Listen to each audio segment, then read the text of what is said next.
Elise, het is wonderlik wat die Here vir julle deure oopmaak. Vir radio en vriende wat die woord versprei oor die eter, oor die radio, oor die golwe, die klankgolwe, waar die woord, waar die koninkryk van God uitgebrei, waar die evangelie versprei. Is dit nie kostelik nie, en ons is saam met julle bly vir die deure wat die Here vir julle oopgemaak. Dis belangrik. Ag, ons moet bid dat die Here hierdie beweeg sal stuur. En Martie, wat julle doen in geopende deure is vir ons bemoediging. Ek is vanmôre, hierdie is die soort ding, vriende, wat my opgewonde maak.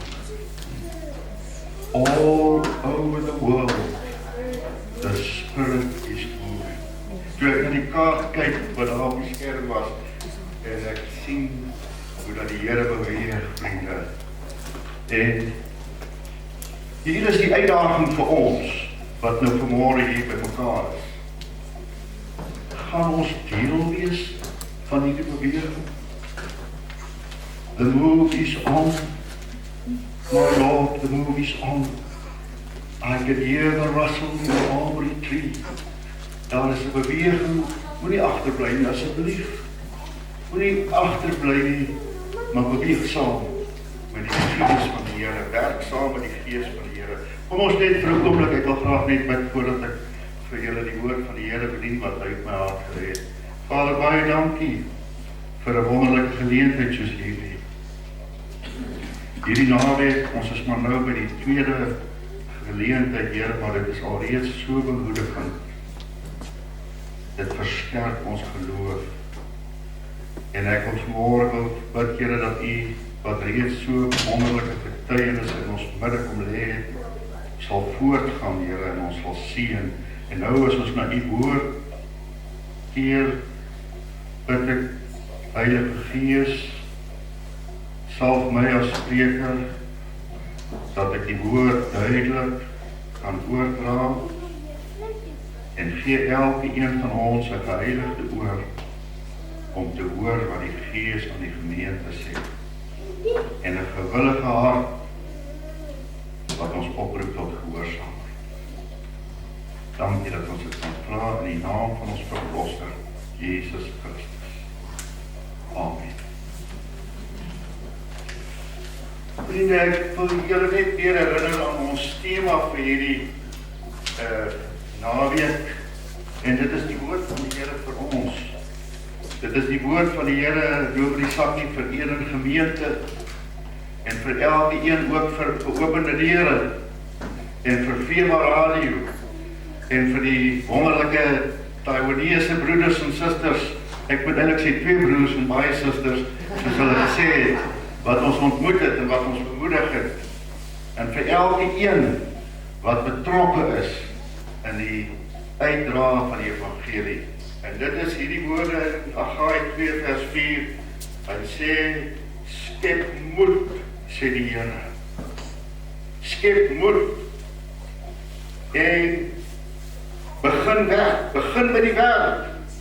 Want ek is met julle, sê die Here, die Almagtige. En dit, vriende, is wat vir my 'n wonderlike ding is dat die Here stuur ons nie net, en daar gaan ons nou maar op ons eie nie. Die Here Jesus, toe hy die groot opdrag gee vir sy disippels daar, wat ons lees in Matteus 28, vers 19, hy sê, gaan dan heen maak disippels van al die nasies, en doop hulle in die naam van die Vader en die Seun en die Heilige Gees, en leer hulle om alles te onderhou wat ek julle geleer het. En dan sê hy, en kyk, ek is met julle. Die generaal is met die troepe, in die oorlogsveld, in die gevegszone, daar waar ons die magte van die duisternis moet aandurf en moet terugdryf in die naam van die Here. Hy self in ons midde. Ons is nie alleen nie. Nou vriende, sending is gebore in die hart van God. Dat ons hoegenaamd vanmôre hier by mekaar is om te praat oor sending, is 'n getuienis van die hart van die lewende God. En dit word vir ons mooi uiteengesit in Johannes 3 vers 16. Want so lief het God die wêreld gehad, dat hy sy enigste seun gegee het, sodat elkeen wat in hom glo, nie verlore mag gaan nie, maar die ewige lewe kan hê. En Jesus Christus is die groot sendeling.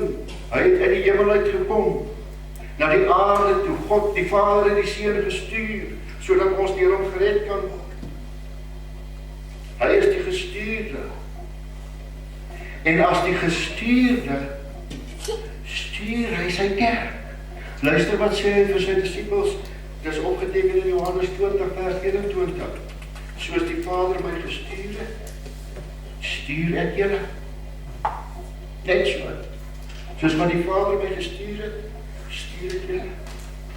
In Romeine 8 vers 3 sien ons, dat ons word uitgekom, hy is gestuur na die aarde toe, in die gestalte van 'n mens, in die gestalte van 'n mens aangeneem. En dit het gebeur in die volheid van die tyd, sê Galasiërs 4 vers 4 vir ons. In die volheid van die tyd het God sy seun gestuur, gebore uit 'n vrou, gebore onder die wet, om ons wat ons lewe lank onder die wet onderworpe is, vry te maak, sodat ons kinders van God kan wees. Johannes sê vir ons in Johannes 4 vers 9, hy is gestuur om sy lewe vir ons af te lê. God bewys sy liefde tot ons daarin, dat Jesus Christus, hy sy seun, sy enigste seun gegee het, sodat ons deur hom kan lewe. En die Here Jesus self sê, ek het gekom om te dien en my lewe af te lê vir ander. En ek wil vanmôre net vir 'n oomblik by hierdie gedagte stil staan, vriende, dat Jesus is ons voorbeeld in sentrum. Ons moet net vir 'n oomblik daaroor nadink. Jesus is ons voorbeeld in sentrum. Hy het na hierdie aarde toe gekom, het sy heerlikheid verlaat. Hy het dit afgelê. Hy wat ryk is, het arm geword. Hy het neergedaal en mens geword. Paulus sê in Filippense, hy het homself ontledig deur die gestalte van 'n diensknegt, van 'n slaaf aan te neem, sodat ons deur sy lewe, deur sy dood gered kan word. Nou vriende, dit is om dit te verstaan met ons, die eerste ding wat ons vir onsself moet aan herinner is, wie is Jesus? Wie is Jesus? Jesus was van ewigheid en sal tot in ewigheid God wees. Dis wat die woord van Here vir ons sê. En dit is wat die disippels ook besef het. Nadat hulle ruk met hom gewandel het, en hy vra vir hulle, wie sê die mense is ek? En ons weet ons, hulle sê, Johannes die Doper, anders sê Jesus die profeet, wat kom, en dan sê die Here Jesus vir hulle, maar julle, wie sê julle, wie is ek? En dan gee Petrus daar die antwoord, U is die Christus, die Seun van die lewende God. Salig is jy, Simon Barjona, want vlees en bloed het dit nie aan jou geopenbaar nie, maar my Vader wat in die hemel is. En ek wil vanmôre sê, vriende, dit is belangrik vir elke gestuurde, elke persoon wat uitgaan in die naam van Jesus Christus, dat ons sal besef wie hy is wat ons gestuur het. Hy is die ewige God. In Kolossense 1 lees ons dit. Kom ek lees vir julle daar in Kolossense 1. Ek moet nou net die plek nie kry, dan lees ek dit vir julle. Kolossense 1 vers 15 tot 20 sê Paulus skryf oor Christus. Hy sê, die Seun is die beeld van God wat self nie gesien kan word nie. Die Seun is die eerste, verhewe bo die hele skepping. God het deur hom alles geskep wat in die hemel en op die aarde is. Alles wat gesien kan word en wat nie gesien kan word nie, is deur hom geskep. Ook die engele om sy troon, al die geestelike magte, alles, luister hier nou, alles is deur hom geskep en vir hom geskep. Voor alles was hy al daar, en deur hom bly alles in stand. Hy is die hoof van die liggaam, van die kerk, hy is die oorsprong daarvan, hy is die eerste, die een wat uit die dood opgestaan het, sodat hy die eerste plek in die heelal kan inneem.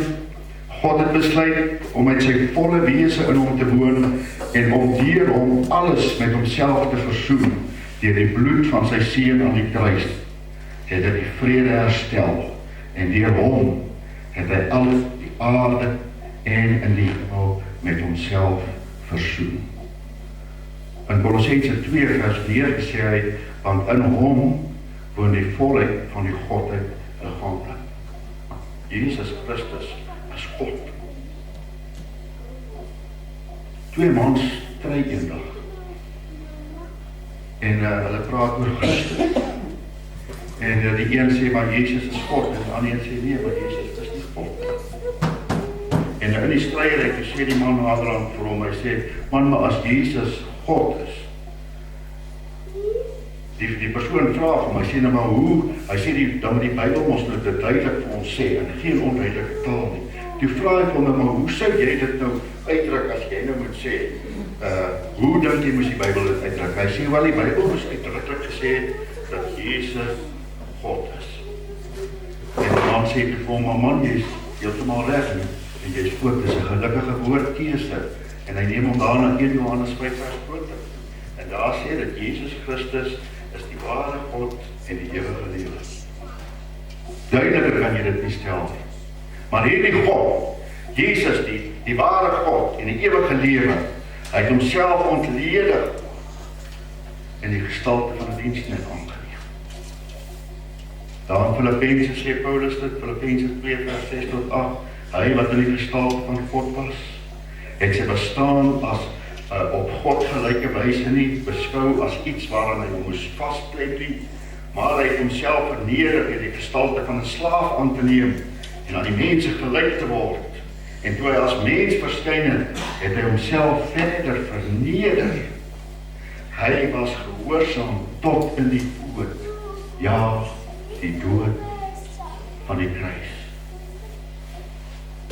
Einde sending beteken diensbaarheid. Ons moet as diensknegte, ons moet onsself, moet ons bereid wees om onsself te verneder vir die evangelie, vir die redding van siele. Ons moet nederig wees. Ons moet diensknegte wees. Ek wil julle vertel van 'n interessante gesprek. Op 'n dag kom ons vrou by die Here Jesus. En sy doen nou seker maar wat enige moeder sal doen. Die moeders, veral die vaders ook, wil ons vir ons kinders nie die beste hê, is dit nie. En 'n moeder natuurlik dink dit nog meer. En sy kom by die Here Jesus, die moeder van die seuns van Zebedeus, en sy sê, Here, as u in die koninkryk kom, laat my een seun tog aan die linkerkant en die ander seun aan die regterkant sit. Dis mos nou posisies van gesag, is dit nie so nie. Status. Sy visualiseer nou die Here Jesus op sy troon. En sy wil graag hê dat daar twee seuns moet aan weerskante van hom sit. Hulle moet nou gesagsposisies beklee. En die Here sê, nee, dit is nie hoe dit werk. Die Here Jesus doen dit, vriende.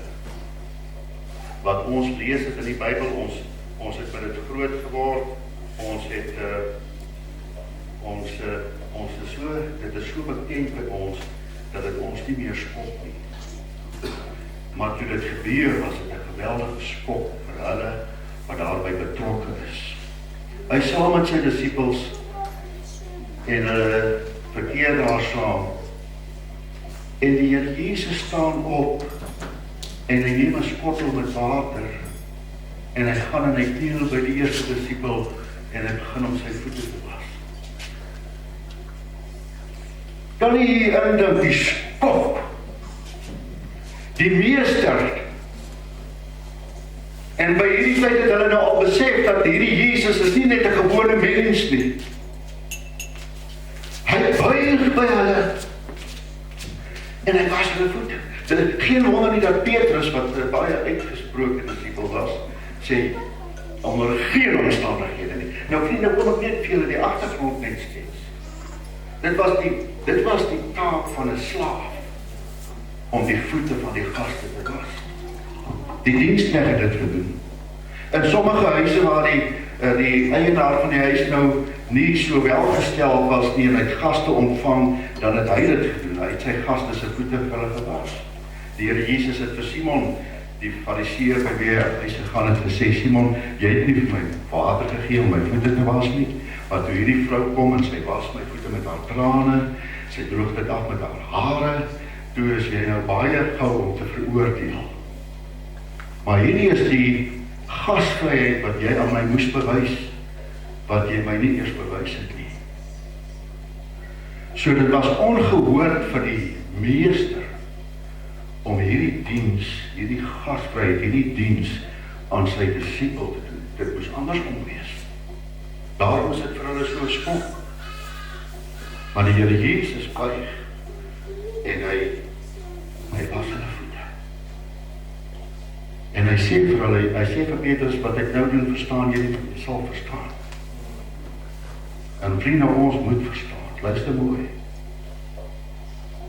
Ek gaan my best probeer om my nie weer soos gisteraand skree op julle nie.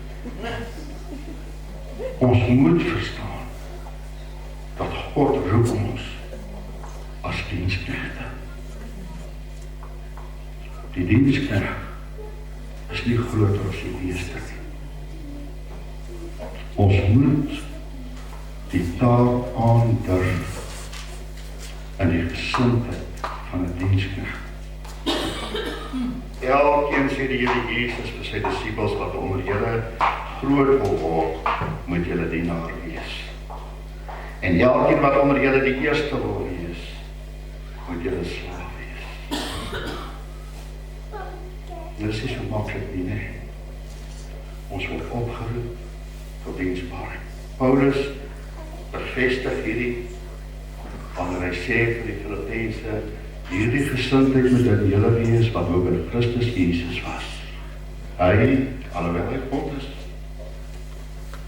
het homself verneder en die gestalte van 'n diensknegt. Die Here Jesus self sê ook, as iemand agter my aan wil kom, moet hy homself verloon en sy kruis dra en my volg. Want wie sy lewe wil behou, sal dit verloor, maar wie sy lewe terwille van my verloor, sal dit terugkry. Daardie man wat in daardie vraghouer is, waar hulle so gemartel word, hy is bereid om sy lewe te verloor. Hy sal dit kry. Hy sal dit kry. Ellen Paton het 'n boek geskryf baie jare gelede. Oh, but your land is beautiful. Daarin vertel hy die verhaal van regter Jan Christian Olivier en Martha Fortuin. Ek wonder, het iemand dit gelees dalk hierso? Martha Fortuin was die diens, die hulp, huishulp, die moes gelees dan, die huishulp van regter Olivier en sy vrou vir baie jare. Sy hulle bedien in die huis. Sy het aan 'n Sioniste kerk behoort, the Holy Church of Zion. En hulle oor 'n Paasnaweek het hulle die Vrydag die diens gehad, op die Sondag, ek is nie seker nie. En hulle is aangemoedig om mense te nooi en te volg. En Martha Fortuin nooi vir regter Olivier na sy diens toe. Hy was 'n gelowige man. En hy gaan daar in die daai tyd het ons gepraat van die lokasie, nee? Ja, ons het daar het hy gegaan en die diens gaan bywoon. En toe hy nou daar in die diens is, toe was hulle mekaar se voete.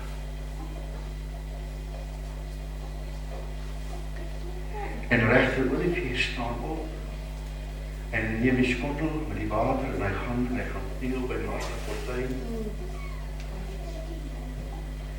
En Ellen Peyton vertel het so en sê ook, hy sê, then he took both her feet in his hands with gentleness, for they were no doubt tired with much serving, and he kissed them both.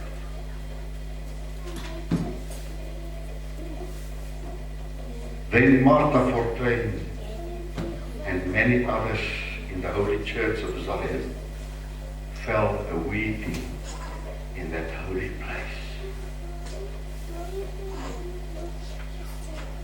Vrienden, as u en ek, as ons die wêreld wil bereik, dat ons bereid is om onsself te verneder en diensbaar te wees. Die Here Jesus sê, soos die Vader my gestuur het, stuur ek julle. Hy het gekom en die heerlikheid van die hemel verlaat, hy het 'n diensknegt geword. U en ek word ook gestuur as diensknegte. Ons moet onsself verloon, sê die Here. Ons moet in nederigheid uitgaan. Paulus sê, die liefde van Christus dring ons. Kan ek vanmôre vir u vra, is dit die dryfveer agter u? Is dit die motivering vir u dienswerk? Vir u bereidheid om betrokke te wees by hierdie beweging van die Heilige Gees? En sê, die liefde van Christus dryf ons. Ongelukkig vir regter Olivier in daardie diens was 'n jong, ambisieuse joernalis. En daardie volgende week is dit voorbladnuus van hierdie wit regter van die bruin vrou se voete gesoen en gewas het. En in die politieke klimaat van daardie tyd, vriende, het dit regter Olivier sy loopbaan gewas. Ons is in 'n era waar ons baie vryer is. Laat ons hierdie vryheid gebruik tot uitbreiding van die koninkryk van God en om diensbaar te wees. Ons is geroep. Jesus is ons voorbeeld. Laat ons gaan in die gesin. Laat ons werk. Laat ons die taak aandurf in die gesin van Christus. Die Here seën vir julle. Baie dankie.